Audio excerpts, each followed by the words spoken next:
Serial सफल होगी तेरी आराधना ड्रामे की बात करते चलें तो अपकमिंग एपिसोड में अब आप लोग देखने चाह रहे हैं कि अब माधव देविका के साथ सगाई करने से इनकार कर देगा और उसे बोल देगा कि तुमने सब लोगों के सामने आकर ये जो अनाउंसमेंट की हम दोनों की सगाई की और अब मैं तुम्हारे साथ बिल्कुल भी सगाई नहीं कर सकता क्योंकि मैं तो यही चाहता था कि हम दोनों की सगाई हो जाए और किसी को पता तक ना चले, लेकिन तुमने जो किया है अब मैं देविका, अब मैं तुम्हारी शक्ल भी नहीं देखना चाहता और अब मैं तुम्हारे साथ बिल्कुल भी सगाई नहीं करूँगा। जिसके बाद अब आने वाली आराधना और उस दवाई का भी सारा सच बता देगी माधव के सामने और माधव के सामने आकर आराधना देविका को एक्सपोज करेगी और उसके बाद दादी और आराधना दोनों मिलकर अब देविका को घर से निकलवाएंगे और उसके बाद अब माधव को भी अपनी गलतियों का एहसास हो जाएगा कि उसने वाकई में आराधना के साथ बहुत, और उसके बाद अब माधव को अपनी गलतियों का एहसास होगा और आराधना से आकर माफ़ी मांगेगा और बोलेगा कि मैंने आराधना तुम्हारे साथ बहुत गलत किया और मुझे नहीं पता था दामिनी की मौत का और इस नकली दामिनी का मुझे कुछ पता नहीं था कि वो देविका ही दामिनी बनकर आई थी और उसी ने आकर हम लोगों को आकर पागल बनाया था। उसके बाद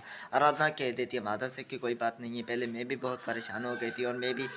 आपको कई बार समझाने की कोशिश की और मैंने आपको वो मुखौटा भी दिखाया मगर आपने मेरी बातों पर बिल्कुल भी यकीन नहीं किया। तो उसके बाद अब माधव कह देगा आराधना से कि अब उस देविका का सच आ चुका है तो अब हम उसे भूलकर हम अपनी ज़िंदगी की एक नई शुरुआत करते हैं। तो उन बातों के बाद अब माधव अपने डिवोर्स वापस ले लेगा आराधना से और वो दोबारा एक हो जाएंगे। तो फ्रेंड्स, रमी के नेक्स्ट एपिसोड के लिए चैनल को सब्सक्राइब करें। धन्यवाद।